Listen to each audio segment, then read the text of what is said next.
Going on, guys, I'm Steve. Welcome back to the channel. Welcome back to another video. If it's your first time stopping by the channel, hit that subscribe button. Trust me, you won't regret it. You're a returning subscriber as always, guys. Welcome back, and I do appreciate the support. The Diddy drama continues. Now in a breaking report, within the last hour, 3 more men are coming forward and saying that Diddy R-worded, quote unquote, it's the beginning of the YouTube video, them, and they filed a civil lawsuit. Now you're seeing all these civil lawsuits, right, coming out. And I don't know which ones are real or which ones are fake. But I mean, stuff continues to pile up on this story of Diddy's deviance. Take a look at this story and we'll come back and talk about it. New male accusers now say Sean Diddy Combs sexually assaulted them, according to civil lawsuits filed today in New York. The lawsuits, filed anonymously, allege a pattern of conduct similar to what other Combs accusers have alleged, saying that Combs would invite them for a meeting, they would have a drink, get woozy, and then wake up to Combs raping them. Combs' attorneys calling the new accusations lies, denying Combs ever sexually assaulted anyone. Our senior investigative correspondent Aaron Couture joins us now for more. So tell us about these new civil lawsuits that have been filed. And is this the first time that the accusers have actually been men? I mean, we did hear from one accuser in the past couple of weeks, right, Aaron? So it seems like more men are coming forward. These aren't the first men to accuse Sean Combs of sexual assault, but they are coming forward as a trio filed by a plaintiff's attorney named Thomas Giuffre, who says he had more than 60 people come to him to ask about suing Sean Combs, and he only filed these 3 that he says he was able to vet. He says they followed a pattern of people coming into Sean Combs's orbit in one way or another, being plied with a spiked alcoholic drink, and then waking up to having Combs sexually assault them. Now, Combs, as you mentioned, Kira, has denied sexually assaulting anyone, has called these new accusers liars. One of the men worked for Combs, and he says that he went to a meeting arranged at a hotel where Combs was saying to talk about some kind of monetary payment for jobs that he never got paid for. That's when he says he was attacked. We will follow all the details and all the investigations because they don't seem to be going away. Just the lawsuits continued to grow. Investigative correspondent Aaron Couture, thank you, Aaron. According to your lawsuit, you were hired by a security firm to work security at one of the infamous white parties that was thrown by Sean Combs in the Hamptons. What was that experience like? At first, he was incredibly friendly, very gracious. So you had a friendly chat, and then, according to your lawsuit, at some point later in the night, Sean Combs himself offered you a drink. This didn't come from staff or someone holding a tray of drinks. It came from him directly. Correct. The first drink started to have some effect on me, and I just thought, wow, these are really strong drinks. It wasn't until the second drink, and it was already too late, that I realized that there was something wrong with the drinks. Sadly, Sean Combs was waiting in the wings. He was watching from some sort of vantage point, and once I was in a helpless position and he was sure that he was in a position of power, then he took advantage of the situation. You allege that you were forcibly pushed into an SUV by Sean Combs. That act alone, according to your lawsuit, left you in considerable pain. And then once inside the vehicle, your lawsuit says plaintiff was held down by Combs, who overpowered him while he struggled to escape due to the effects of the drugs in his system. And it goes on to say that he sodomized you. I was screaming. I was telling him to stop. It was incredibly painful. And he was acting like it was nothing. And he seemed to be disconnected from it. It was abusive beyond belief.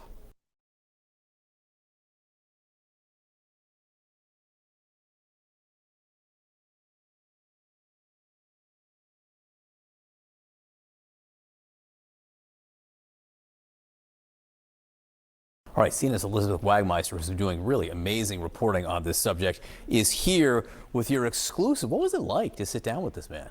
You know, John, this was the first time that he has told anyone other than his attorneys this story. He, as you see, we concealed his identity. He filed his lawsuit back in October as a John Doe. He says that he wants to keep his anonymity because he wants to keep some semblance of his life private. But that's a difficult thing to do, to sit down and tell your story to a stranger as a journalist. So I asked him, why now? Why are you coming forward now?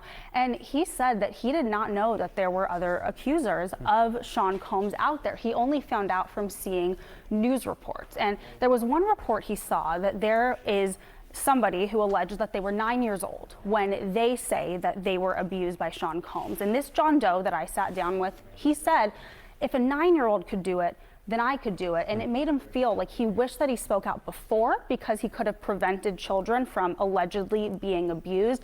Now, as I said, this lawsuit was initially filed back in October of this year. So these claims are not new, but this is the first time that he sat down. In fact, John, this is the first time that any accuser of Sean Combs has sat down with the media for an interview. Now, I want to play you a bit more of what he told me about these allegations, what he says happened that night in 2007. But I do want to warn our viewers that what he says is graphic and disturbing. I was screaming. I was telling him to stop. It was incredibly painful. And he was acting like it was nothing. And he seemed to be disconnected from it. It was abusive beyond belief.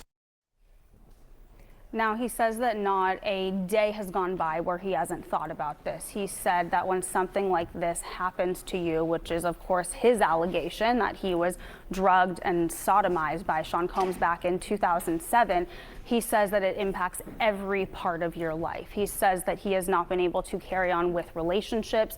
He says that he did not tell his wife at the time, who he was married to when this allegedly happened to him. He hasn't told family members or coworkers. And again, that is one of the big reasons why he wants to remain anonymous. Incredible to hear him tell this story. All right, Elizabeth Wagmeister, thank you very much. All right. I'm gonna be honest with you. A lot of people are coming forward and saying stuff. They're saying an ex-wife of an NHL star is identified as one of the victims, so on and so forth. We could talk about this Diddy shit until we blue in the face. But one thing's for sure, a lot of people are coming forward saying similar things about a person that's fighting for their innocence. Do I think there's some truth to some of this stuff? Yeah, but I also think there's some people out here that, you know, might be looking for a payday. Because this guy said this happened a while ago, and he only filing a civil lawsuit charge. And they said his strength came from a little kid saying it, so he'll say it. So your motivation of somebody sodomizing you where you had to scream, your strength came from a little kid you don't know. I don't know. I'm not dismissing what he said as false, but I mean, just come on, man. Some of this stuff that you hear just be mind-bending. Literally, for real. Do I think Puffy was doing some unsavory shit? Yeah, I think he was. But I mean, he put himself in his position. That's the thing. A rich person no different than a poor person. In terms of what they like and don't like and how childish they can act, and just, you know, for some odd reason in this country, it seems like people think money makes you whole. It makes you just where you don't want anything. Man is never satisfied, especially when it comes to sexuality.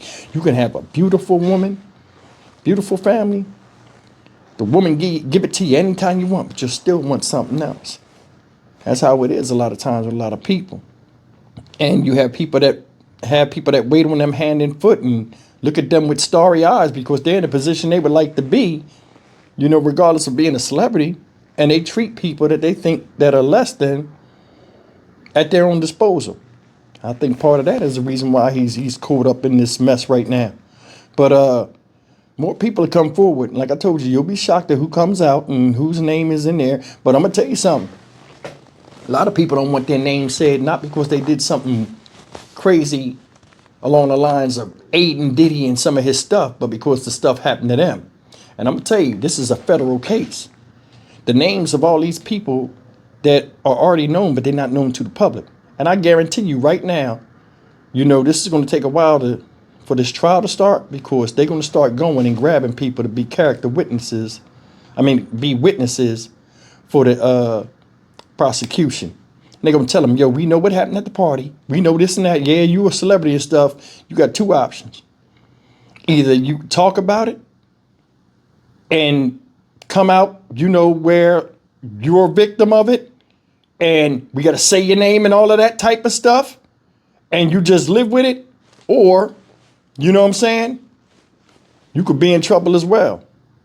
You watch all these people coming out saying Diddy did something bad to him, because I'm going to tell you something, as a man, you don't want nobody to know something bad happened to you, especially in the public eye, especially if you're a respected actor or artist, music artist. But this is going to be interesting. Like I told you. Stock Market Steve for the Dynamic Reason channel. As always, like, comment, share, and subscribe. I can't feel anything bad for somebody where allegations are swirling and each one is wilder than the last one you just heard. I'll see you in the next video. Take care.